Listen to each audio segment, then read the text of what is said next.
Dober dan. Živijo. V zadnjih dneh sva prisostvovala dogodku, ki pravi, da smo Slovenci evropski prvaki.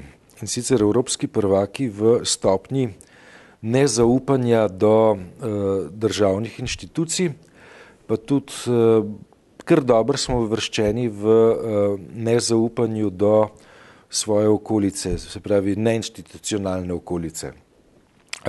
Pa socialno nezaupanje. Ja, šlo je sicer v tem primeru, v tem dogodku, za predstavitev zbornika intervjujev profesorja Nika Toša, tudi mi dva tam noter nastopava, kot dva, ki sva izprašala profesorja.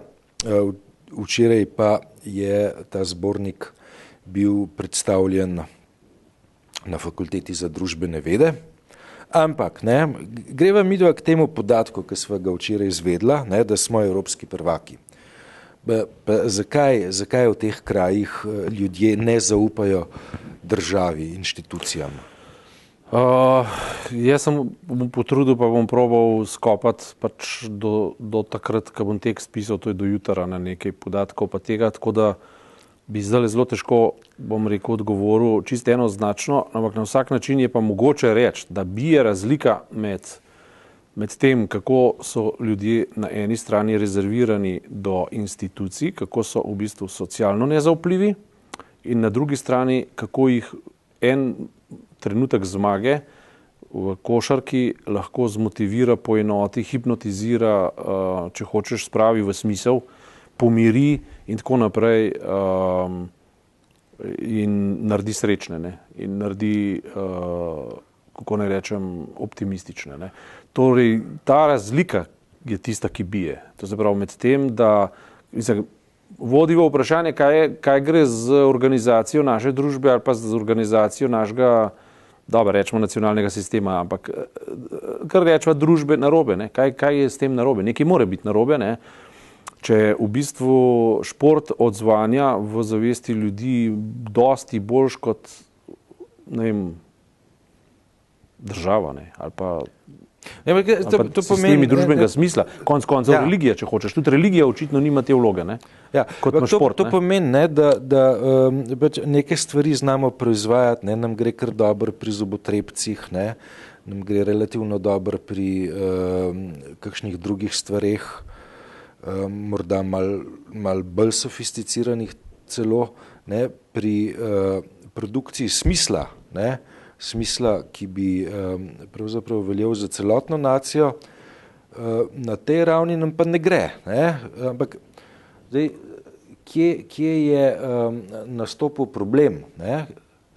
Kajti 20-25 let nazaj se je zdelo, kot da smo tole državnost kar dobro usmislili, jo peljali čez neke zelo zoprne čeri,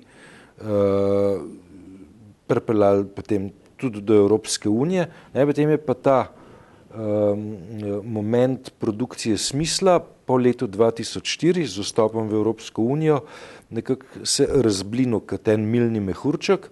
Mislim celo, da od te točke 2-4 naprej, pravzaprav je to iskanje smisla, če gre za nacijo, kot celoto, pravzaprav neproduktivno, oziroma da neke poante, pravzaprav zakaj državo imamo, ne vidimo več. Zakaj je ta smisel tako se razblinil kot milni mehurček? Moj vtis je med drugim tudi ta, da je spet pred desetletjem, po vstopu v Evropsko unijo, postala država izrazito razumljena strani politične elite, kot inštrument, ki ga je treba osvojiti zaradi tega, da svojo osebno oziroma strankarsko moč potenciraš. Država je bila razumljena kot vzvod, s tem pa, ko je občinstvo videlo, da je država razumljena kot vzvod, je nehalo verjeti tudi v smislu države in s tem se je smisel razblinil. Jaz mislim, da gre v produkciji smisla, saj tako, kad pač te teorije pa toliko preberem, ne, je treba to nekako strogo razločati od iluzij, teh je pa v ogromnem odstotku. Se pravi, kaj bi si ljudje sploh predstavljali pod smisel, ali smisel sploh je smiselna, smisel sploh ima sam po sebi svoje področje delovanja, ali je to samo v bistvu končni cilj nekih iluzij, ampak če čisto poenostavim, ne, če bom do konca lahko pokazal pač teorijo tisto, ki jo iščem, ne, deloma bom pa prosil za pomoč sociologa Staneta Saksido, ki je to preučeval nekoč z dr. Miličinskim skupaj, ne, sta prišla do nekega pojma tako imenovanih bolanih družb oziroma družb, ki so obolele. O tem sem se pač pogovarjal. Ampak tam bi šlo recimo v neki veliki meri za ugotovitev, da je to bistveno povezano z dostopom do dela, ne? Z dostopom do delovnih mest, z dostopom do svoje prihodnosti, ki jo lahko omogočiš na ta način, da delaš in iz tega ustvariš neke resurse za to, da lahko potem procesiraš tisto, kar si želiš, ne? Ampak ne samo v smislu užitka, ampak tudi v smislu možnosti, ne? Opportunity of choices. Ne? No, to sigurno je zelo pomemben vidik, ne? Drug pomemben vidik je pa organizacija smisla v tako imenovanih sistemih smisla ali pa v inštitucijah smisla, recimo tipični primer so cerkve in religije, ne? In tukaj se ne morem znebiti enega spomina, ki mi je ostal potem, ko sem bral knjigo Nevidna religija od Thomasa Lookmana, ki je izrazil en tak briljanten stavek in po mojem velja tudi za Slovenijo in po mojem velja za družbe, ne glede na to, ali so teokratske ali so laične, ne glede na to, na kakšen način funkcionirajo, ampak on pravi, da v bistvu produkcija smisla ali pa neka temeljna enotnost v nekem, veš, tukaj moramo plesti pojem socializacije. Vsi se socializiramo v nekem krogu, ko ne vemo, je najprej jajce, je najprej kokoš, a ne? Ampak ali kokoškov.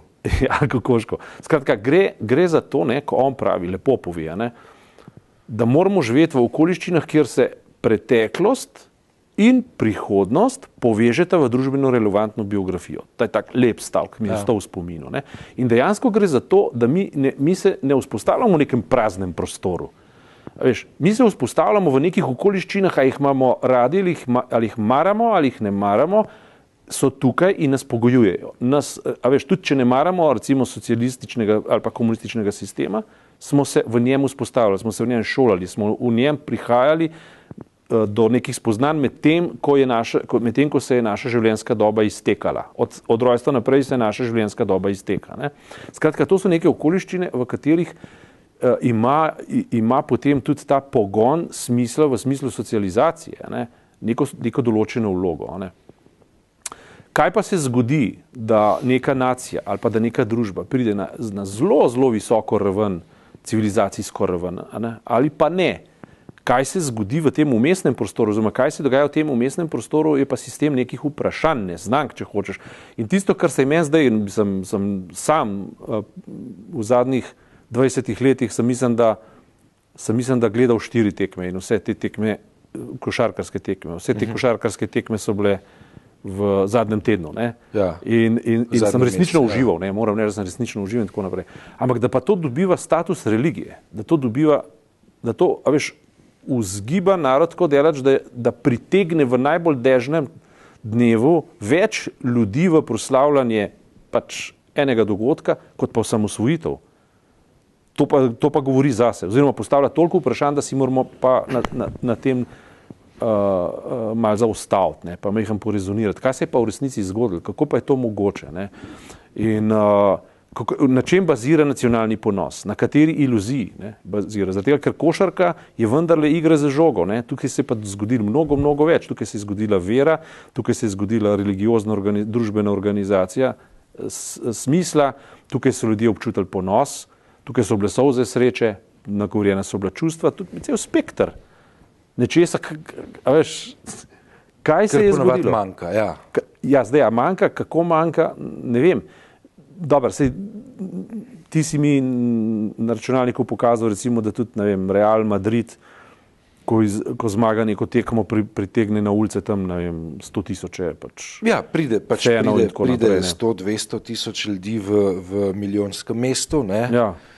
Ko se osvaja Ligo prvakov, ne? Barceloni, ko Barcelona zmaga, če zmaga, se zgodi nekaj podobnega. Ne? No, ampak mi smo imeli zdaj ta teden ali pa še zadnjih 14 dni, ne, od tistega intervjuja naprej, v nacionalno debato, ki je bila seveda pridržana samo tistim, ki mislijo o tem, ki razmišljajo o tem, namreč, a predsednik države sme ali mora biti moralna avtoriteta. Ne? Celo zdajšnji predsednik se je to odzval in rekel, da on ni nikakršna moralna avtoriteta, ampak da je politična avtoriteta. Ne? Pa je oboje, prvi del je res, drugi del ni res. Ne? No, veš, ampak, dobro, pustimo šalo, ampak v tej debati, ne, se pa naenkrat zgodi neka nevidna avtoriteta športa in pa predvsem uspeha. To je avtoriteta uspeha. Se pravi, nič ni bolj uspešnega kot sam uspeh, ker jaz mislim, da je irelevantno, ali je nek tim zmagal v košarki, lahko bi v nogometu, če ne bi bil nogomet, bi lahko tudi balinanje, samo da bi dobil zadosten fokus javnosti, zadostno identifikacijo javnosti s tem uspehom. Torej, tu manjka občutek za uspeh, za kolektivni uspeh, za identifikacijo s tem uspehom. Tukaj so upi, tukaj je upanje, tukaj je organizacija kolektivnega ponosa in vse podobne stvari, ki bi jih, ne vem, bilo mogoče potrebno in mogoče se bo to zgodilo, ne bi nekdo to proučeval. Ne. Ampak to se je zgodilo mimo vseh racionalnih mehanizmov, spontano, neverjetno, celo gospodarstvo se je zganilo, organiziralo ne vem koliko letal naenkrat, da so se odpeljali tja, ekonomija se je zavrtela in tako naprej. Jaz sem bil na kongrescu, se je zgodilo nekaj neprijetnega ministrici za šport, pa izobraževanje, pa znanost. To je žvižgal in to kar orkestrirano. Mislim, izžvižgali so celo ljubljanskega župana, ki se je potem relativno dobro znašel, pa je rekel, pivo tam na drugem koncu je zastonj, pa smo pa ploskati začeli. Ampak ta, kontrast med vero v uspeh pa nezaupanjem v inštituciji, župansko ali pa ministrsko, je bil zelo, zelo izrazit. To gre s tem diagramom, ki so ga zadnjič videla, ki ga je profesor Toš pokazal, na projekcijskem platnu, kako ljudje ne zaupajo inštitucijam, kako ljudje ne zaupajo državi in kako socialno ne zaupajo. To je bila manifestacija tega pravzaprav. Ja, ampak tako, če greva gledati iz tega istega diagrama, nimava ga sabo, daleč največjega zaupanja so deležne inštitucije tam zgoraj, skandinavske. Ja. Danska, Norveška, Švedska. Skandinavija je desno zgoraj, potem se pomika proti levo spodaj. Levo spodaj smo mi, vmes so pa države, kot so Nemčija, Nizozemska, Francija. Ja, spodaj smo pa nekdanje socialistične srednjeevropske države. Ja, Mađarska, poleg nas, Poljska. Češka. Zakaj pa ima cela srednja Evropa podoben problem kot mi? Dobro, pri nas je še malo bolj izrazit. Kaj je to, kar se je pravzaprav zgodilo na tej liniji, ki to je v bistvu linija, kjer je tekla železna zavesa, prosto po Churchillu. Da, poskusva tako, recimo, da tam, kjer beseda velja, tam, kjer beseda prime, tam je zaupanje više, tam, kjer beseda ne velja in ne prime, tam je zaupanje nižje. In sicer v državah socializma in komunizma in nadmudrivanja, ker so bile v bistvu zakoni formalno postavljeni in niso bili slabi, so bili celo tako po modernističnih kriterijih dost dobri. Ampak, če se spomniš, kako je bilo, veš, eno sem rekla, drugo mislim, tretje bom pa naredila. Ja. Skratka, če se spet spomnim na Adriano Starina Kosam, če sem rekla, še nisem dala. Ja. Skratka, beseda ne prime, mogoče je to eden od teh kriterijev, da smo mi se v socializmu naučili tega slaloma ni bilo spoja med besedo in dejanjem, in beseda ni imela neke zavezujočnosti. To je eden od možnih kriterijev, jaz špekuliram zdaj. popolnoma špekuliram, ampak če ugotoviva, da dejansko dežele socializma, tega socializma, se pravi s komunizmom koketirajočega socializma, da enostavno se v tem trenutku znajdejo v skupnem bloku, ne glede na to, ali so katoliške, protestantske ali pa nič od tega, ne, se znajdejo v enem paketu levo spodaj, ne, v nezaupanju do institucij, do države. Vmes se je zgodila tranzicija, tukaj pa sem nasledi oziroma temu, kar je menda povedal Matjaž Hanžek, nekdanji varuh človekovih pravic, ki je pa menda z čisto empirično sociološko pokazal, da je tranzicija bila tak šok, ne, da je uničila več ljudi kot pa druga svetovna vojna. Se pravi, ampak on, če sem prav razumel, če ne se upravičujem, mislim, če sem prav razumel, je to položil v krizne razmere in izgubo delovnih mest, nedostopnost do dela in nedostopnost do svoje prihodnosti preko dela. Ne. Se pravi, to je izredno pomemben moment, ki ga jaz ne bi odvrgel in mu verjamem, mimogrede, ne. Ker konca, kaj pa je najtežje v človekovem življenju, kar se mu lahko zgodi, poleg tega, da mu umrejo bližnji, poleg tega, da zboli in tako naprej. Ne. Ampak to, recimo, da ljudje umirajo, je nek naraven proces, da pa ljudje v času zdravja jih nekdo odreže ali pa razdvoji od upravljanja z lastno sedanjostjo, to pa je problem. In to recimo izguba delovnega mesta, da te nekdo odpusti, je šok, psihološki šok in je hkrati, ne vem, velik poseg v nek sistem smisla. Ne. Zakaj pa živimo? Ne? A samo zato, da bomo preživeli, zato, da bomo tudi iz tega nekaj naredili? Ljudje se to sprašujejo. Ne? In zdaj, če imaš ti bolj liberalno pretočne države glede tega, ne? V Ameriki včasih velja si službo zgubil, pa kaj pol, ne? Je pa še za Boga najdoti malo. Tako, ja. Ker je bila ta fluktuacija služb, na eni strani je bilo res, da več tveganja, ampak so bili tudi dobitki višji. Ne? Pri nas so pa ljudje vse življenje živeli v eni hiši ali pa v enem stanovanju in od začetka do konca delali v eni službi. Taka je tradicija. Ne? In tranzicija je preprosto poskrbela, da se je ta vzorc podaril, novega pa dobili nismo. Mi smo dobili najbolj grobi obliki kapitalizem, ki so rekli, ponudba in povpraševanje na trgu dela si in tako naprej. Ne? Skratka, ampak hkrati pa nismo dobili ameriških pogojev pretakanja možnosti. Dobiti nove službe ali pa uspeti razen za pač nekaj. Skratka, cela filozofija tega uvoženega kapitalizma je v bistvu poslabšala razmere, ne da bi ustvarjala možnosti, ki jih je ustvarjala tam, odkoder je prišla. In to tista knjiga... Veš kako, mi smo to tržno konkurenco uvedli, ne, iz preteklosti smo pa podedvali to, da so tekme naprej zmenjene. Ne. Točno to, to si dobro. In Rado Bohinc je napisal knjigo, ki sem jaz recenziral zanj, ki je govoril o korporativnem upravljanju. Govori natanko o tem, kako smo mi v Slovenijo uvozili vse najslabše od tega, kar bi veljalo za zahodno družbo. Ali pa modele, ki delujejo tam, tukaj pa ne delujejo, ampak so pa prevzeti tako, kot da so univerzalni in večno delujoči. Ne?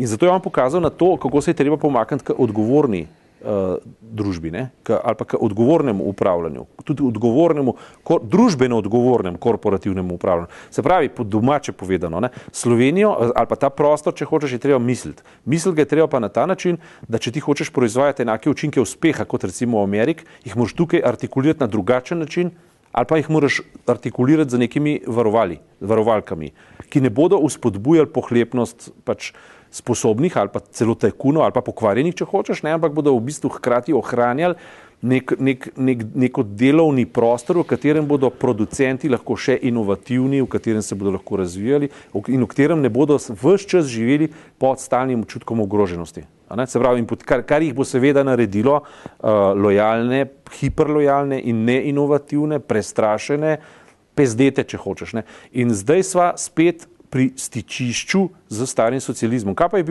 je bil komunizem drugega kot totalna prestrašenost ljudi pred velikim bratom? Ne? In pa prilagodljivost. Ne? Sicer so imeli vsi dostopnost do delovnega mesta, ampak če je pa glavo dvignil, mu je pa odletela. To je pa bilo dejstvo. In zdaj križati vse te občutke ogroženosti, ne, vpliva na nekaj, kar pa v bistvu preprosta čustva razvezujejo. Narodna zabavna glasba razvezuje to. Nogomet razvezuje to kompleksno logiko. Ja, ampak veš, prej si rekel, ne, v komunizmu, ne, da smo imeli ta strah pred velikim bratom, ne, imeli smo par let nazaj tudi strah pred trojko, ne? Seveda. Ampak, ne, zdaj pa poetska lepota situacije, ne, je pa ta, da veš, ta teden so nas pa trojke rešile, ne? Trojke so nas rešile in to, zdaj si dobro povedal. Kompleksne situacije razvizujejo enostavne posegi. Recimo trojke, recimo košarkarska trojka, ne? Recimo nogometni penali, ne? Recimo narodna zabavna glasba, ne? Ki v kratkem času na enostaven način razvizuje vse tenzije v človeku, pa mogoče zraven še pivo ali dva ali kupica vina ali dve, a ne, ali več, ne? In potem pridemo do te naše velike poetičnosti, ko od Franceta Prešerna ostane samo še, ki nam oživlja žile, srce razjasni in oko, ki utopiji vse skrbi v potrtih prsih obudi. In potem je rekel psihiater dr. Fels, pokojni, ne, enkrat v intervjuju z njim, ne, je rekel, za Prešerna je rekel, anksiozen je bil, ne, se vidi vendar, ne, anksiozen je bil, rad je pil zato, da ga ni bilo več strah, ne. In to je slovenska situacija, ne. Mislim, zanimivo, prav v teh dneh aktivno razmišljam o tem, ne. S trojka sva končala, hvala lepa.